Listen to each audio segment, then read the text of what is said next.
Once again, we are witnessing the President being briefed about the housing project by the SUD Secretary Jerry Acuzar, and they are joined by Mayor Joy Belmonte, House Speaker Martin Romualdez, Representative Ralph Wendell Tulfo, Batoda President Mr. Charlie Mangune, and other government officials.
The President, together with Secretary Jose Rizalino Acuzar of the Department of Human Settlements and Urban Development, and other government officials are now inspecting the mock-up housing unit to be built here at the Batoda project site in Quezon City under the Pambansang Pabahay para sa Pilipino 4PH Housing Project.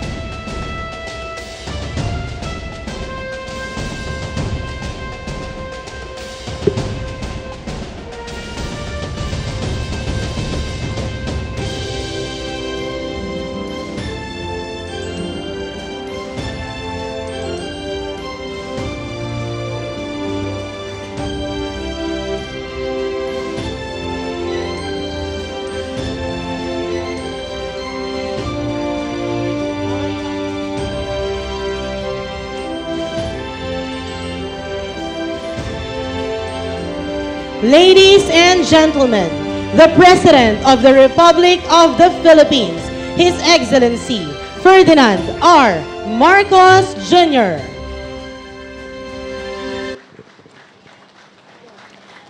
Mga kababayan, welcome to the groundbreaking ceremony of the Pambansang Pabahay para sa Pilipino Housing 4PH Project here in Batasan, Commonwealth, Quezon City.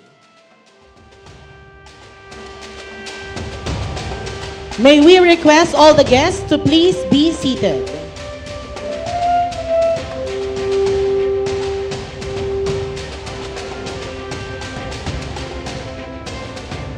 We will now witness the President placing newspaper or to place newspaper, blueprint, and coins inside the time capsule.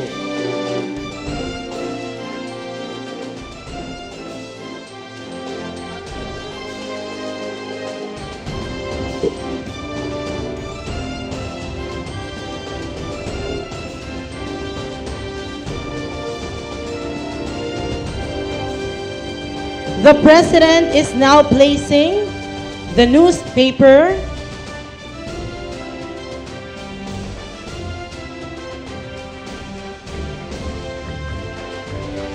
the blueprint and coins,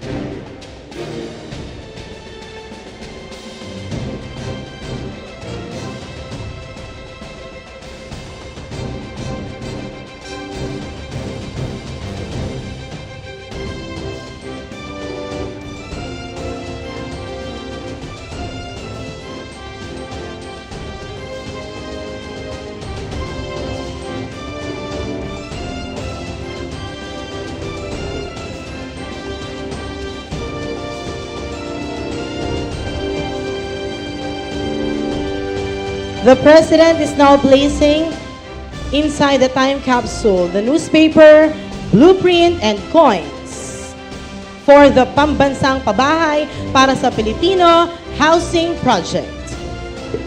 Let's give him a big round of applause.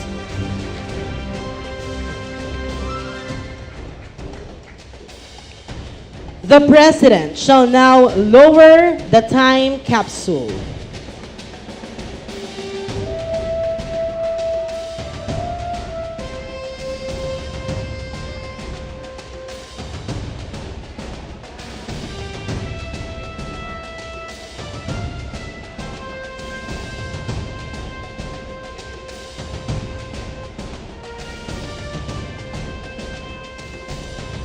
Once again, the President is now lowering the time capsule. A round of applause. At this juncture, the shovels will be turned over to the President. Department of Human Settlements and Urban Development Secretary Jerry Acuzar, House Speaker Martin Romualdez, and other government officials.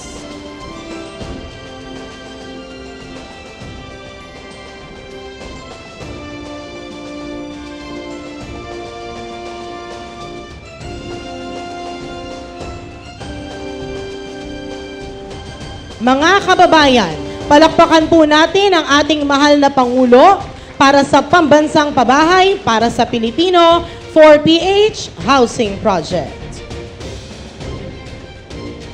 Thank you, Mr. President.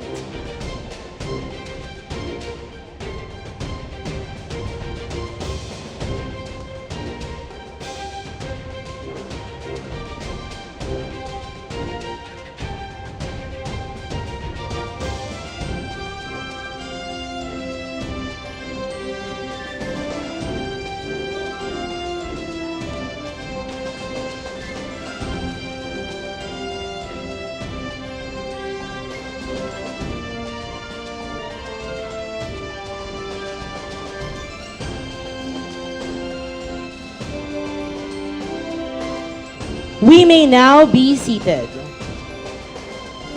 To begin our program,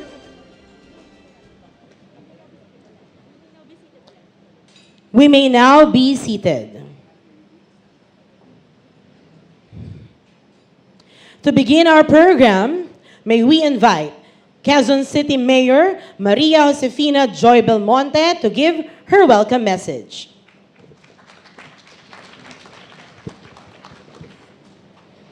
President of the Republic of the Philippines, His Excellency Ferdinand Marcos Jr., sir. Speaker of the House of Representatives, Congressman Ferdinand Martin Romualdez, sir. Representative of the 2nd District of Quezon City, Congressman Ralph Tulfo. Department of Human Settlements and Urban Development Secretary, Jose Jerry Acuzar, sir. Sa aking mga kapwa lingkod bayan at mga kapwa Q-citizens, isang maligaya at mapagpalang umaga sa inyong lahat. Lubos kaming nagagalak na makasama ang bawat isa sa inyo sa espesyal na araw na ito, lalo na ang ating Pangulo, si President Bongbong Marcos. Una sa lahat, nais kong magpasalamat sa Pangulo at sa Department of Human Settlements and Urban Development dahil pinili po ninyo sa aming lungsod itayo ang napakalaking proyekto na bagong bliss para sa mamamayang Quezon City. Ang dalawang mixed-use residential at commercial tower na uusbong dito ay mahalagang bahagi ng flagship housing program na Pambansang Pabahay para sa Pilipino Program, Zero ISF Program for 2028 o 4PH. Kaya naman isa itong malaking karangalan para sa amin. Ito rin ay patunay na tinutupad ng Pangulo ang kanyang mga pangako. Dahil sa mismong barangay na ito, binanggit niya ang kanyang pagnanais na may sakatuparan ang malawakang pabahay para sa ating mga kababayang maralita. Ito ay katuparan ng pangarap ng napakaraming mga Q-citizen tulad ng Batasan Tricycle Operators and Drivers Association o BATODA na siyang pinakamalaking samahan ng TODA sa Pilipinas na may membro na aabot sa 7,000. Hindi magtatagal, magkakaroon na sila ng maayos at kaaya-ayang tirahan. Nagpapasalamat tayo ng lubos sa Pangulo. Dahil tayong mga taga-lungsod Quezon ay isa sa mga unang makikinabang sa kanyang hangarin na bigyan ng katiyakan sa paninirahan ang mga Pilipino. Ngayong bumabangon na tayo mula sa pandemya, masarap isipin na katuwang natin ang Pangulo sa pagbibigay katuparan sa mga proyektong magtitiyak sa mas maayos na buhay para sa ating mga mamamayan. Sa ating Pangulo at sa DSUD through Secretary Acuzar, makakaasa po kayo ng aming buong suporta at maagap na pagkilos para mabilis na maisakatuparan ang pagpapatayo ng 6 na milyong tahanan. We remain committed to implementing our city's housing program in partnership with the national government through NHA Secretary Joben, as this would redound to the benefit of our citizens, including those living along the esteros. We recognize our duty to protect them from danger and at the same time acknowledge that decent shelter is a basic human right. We in Quezon City look forward to the completion of the 3 main sites within the Batasan Commonwealth area under the flagship Pambansang Pabahay para sa Pilipino Program. Pagka nakumpleto itong mga proyektong ito, inaasahang aabot sa mahigit 187,000 units ang tirahang maitatayo. Magbubunsod ito ng pag-uunlad sa bahaging ito ng Quezon City at mas dadami pa ang negosyo.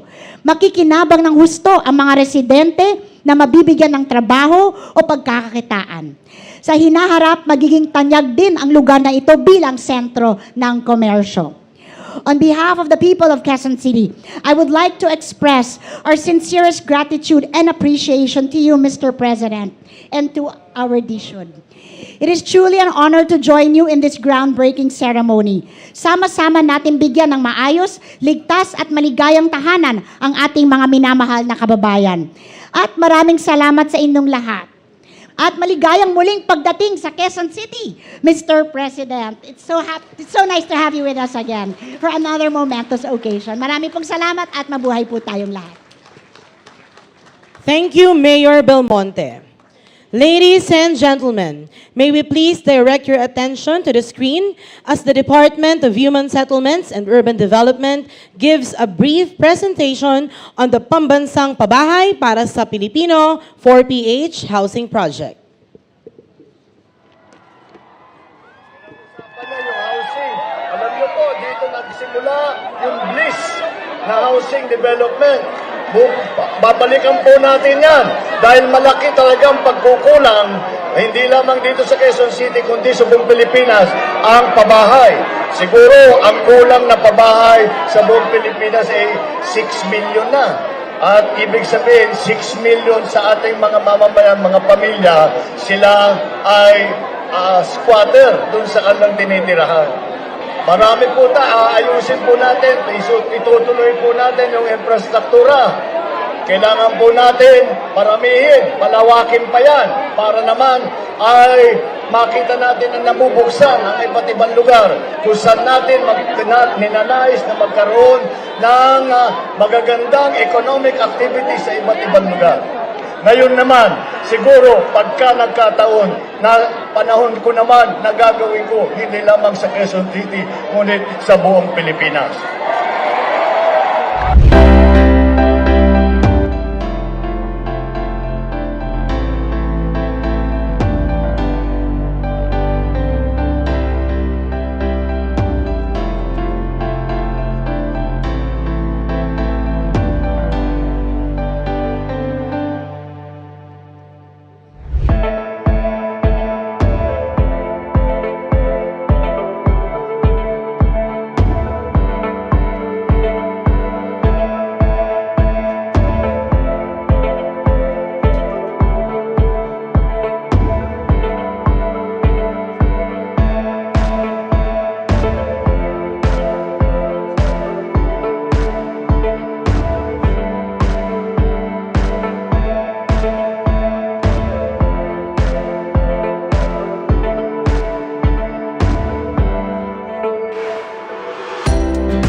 At this juncture, may we invite Secretary Jose Rizalino Acuzar to introduce our guest of honor. Ladies and gentlemen, the President of the Republic of the Philippines, His Excellency Ferdinand R. Marcos Jr.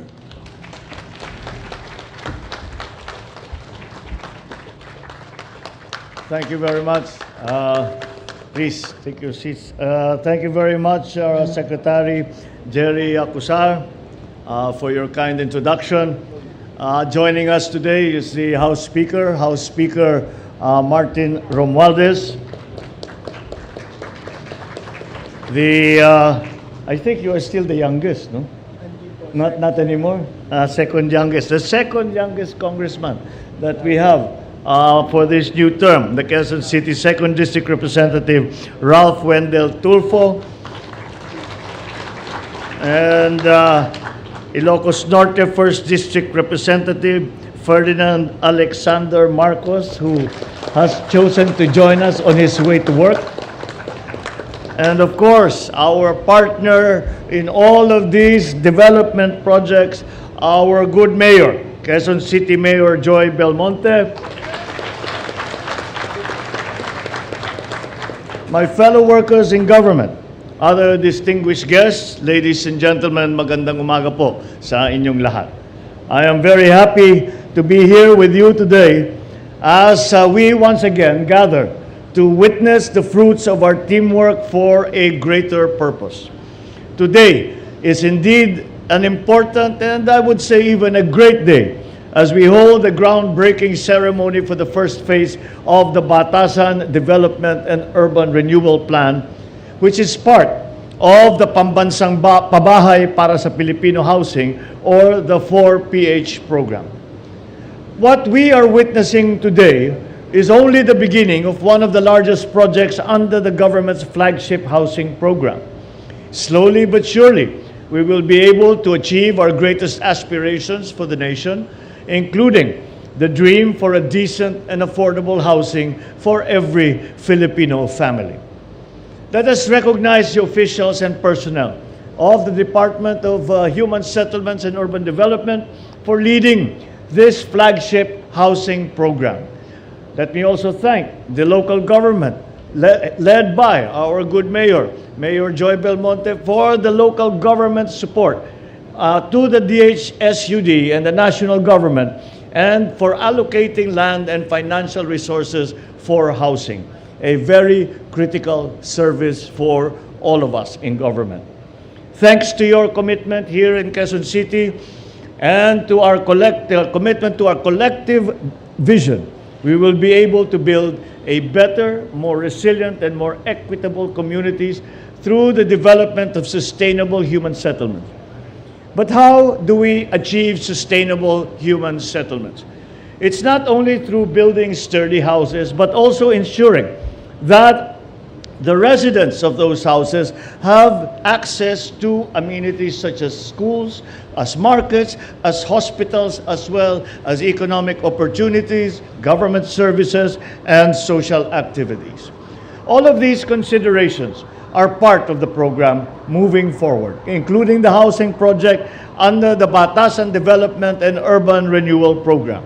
On this site, we built 2 high-rise buildings with more than 2,100 units for the Batoda members and their families, as well as for informal settler families in the cities. At nagpapasalamat tayo sa Batoda sa kanilang tulong dito sa itong proyekto na ito. Kaya naman, ang pinakamababa, ground floor ng building na ito ay magiging tricycle terminal.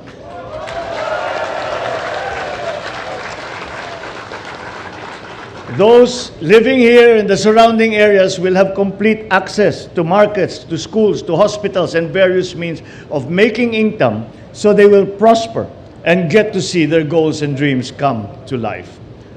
Let me also take this opportunity to underscore that the housing plight, like any other social issue, can only be addressed through a whole of society, a whole of nation approach.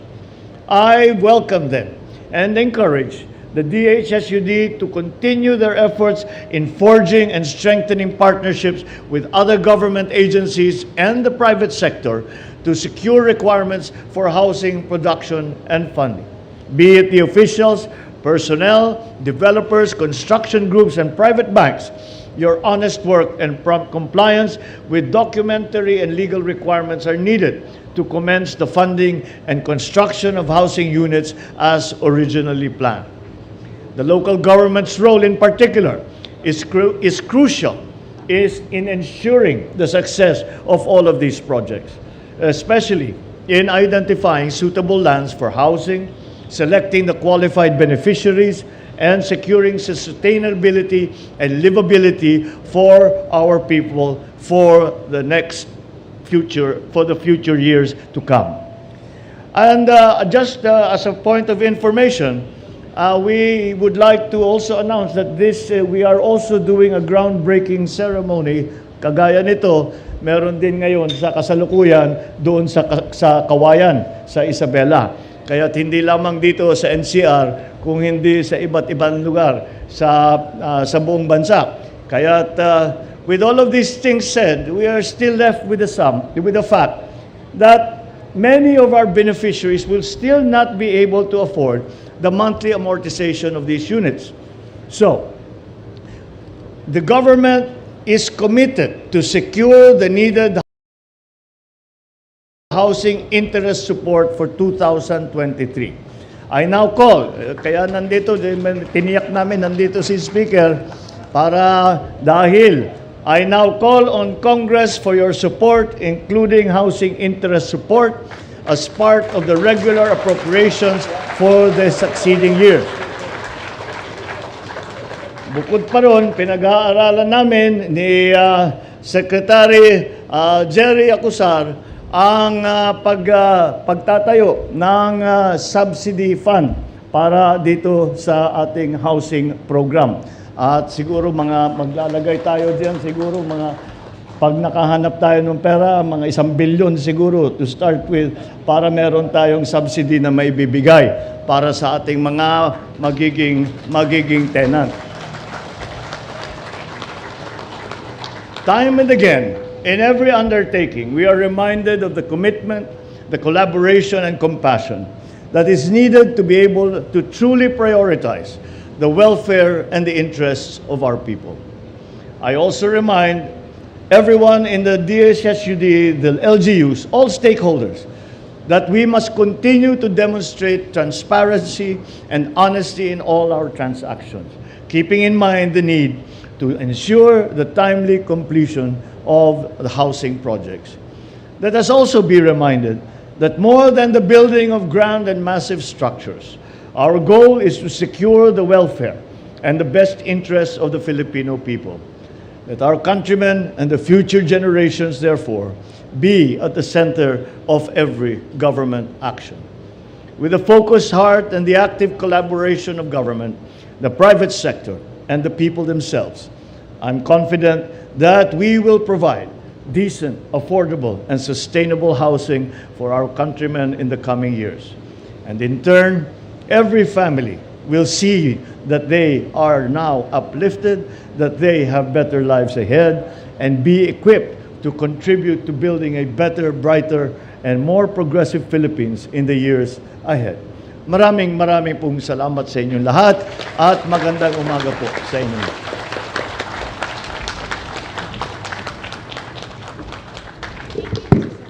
Thank you, Mr. President. We will now have a photo opportunity with the President.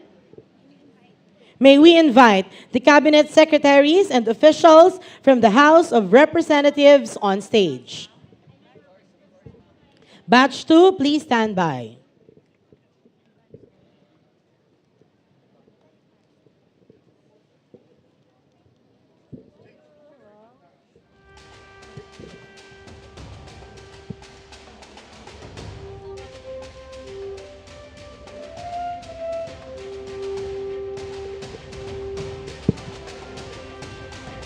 Batch 2, Quezon City local government officials, please stand by.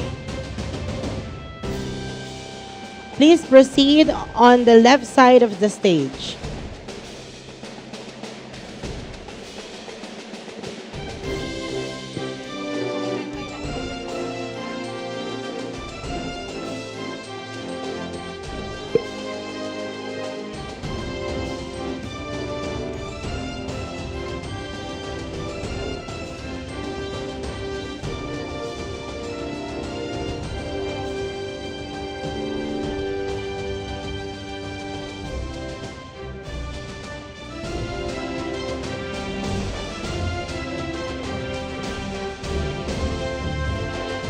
Thank you, Batch 1.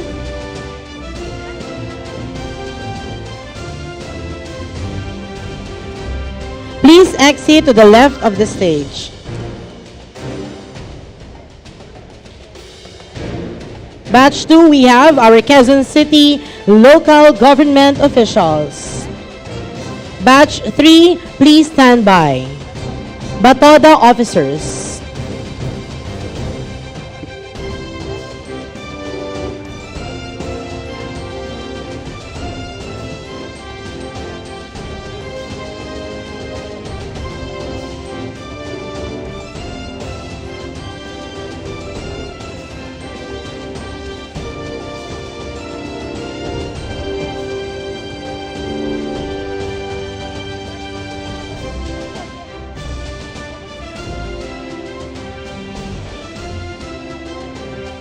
Batch 2, thank you. Batch 3, we have our Batoda officers.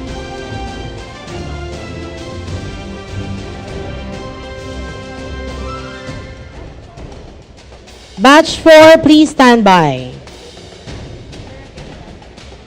Barangay Batasan Hills officials.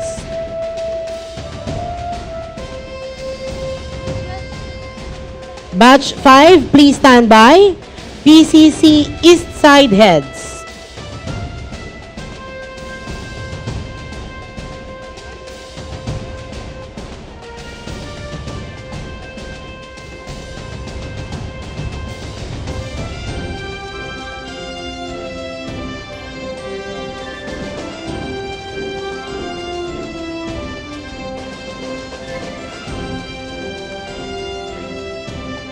PCC heads, please stand by. Thank you, Batch 3. Batoda officers.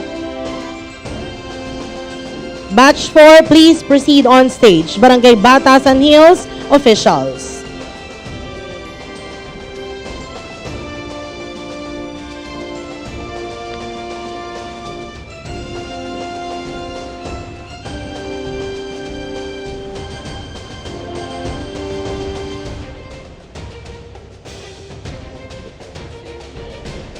Batch 6, please stand by. DHSUD and KSA heads. Thank you, Batch 4. Now, Batch 5, PCC East Side heads. Please proceed on stage.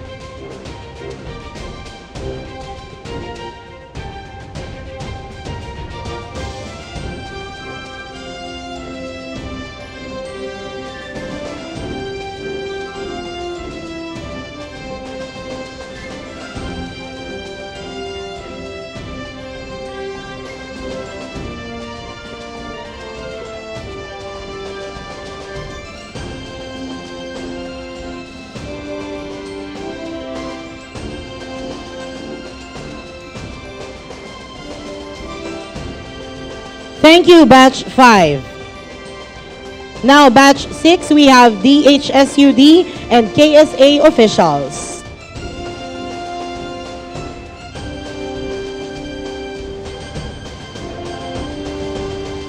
Together with our government financial institutions.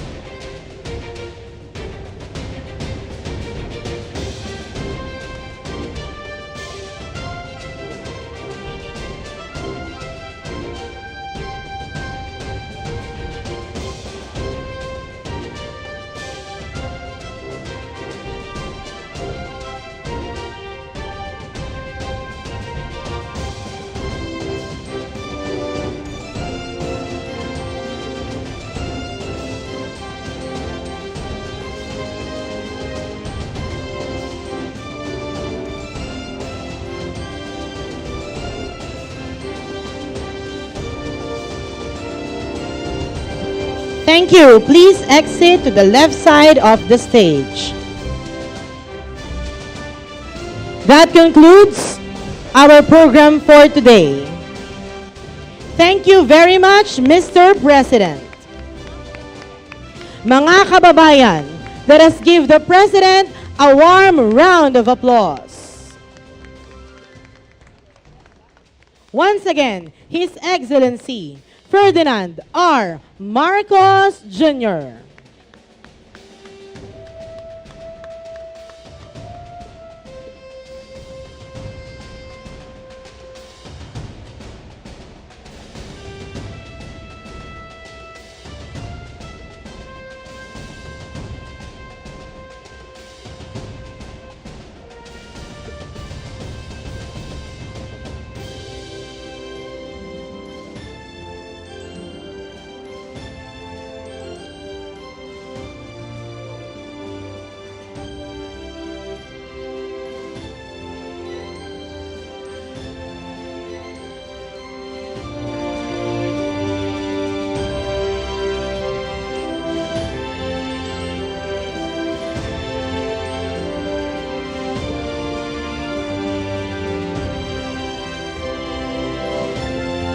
Ladies and gentlemen, the President of the Republic of the Philippines, His Excellency Ferdinand R. Marcos Jr.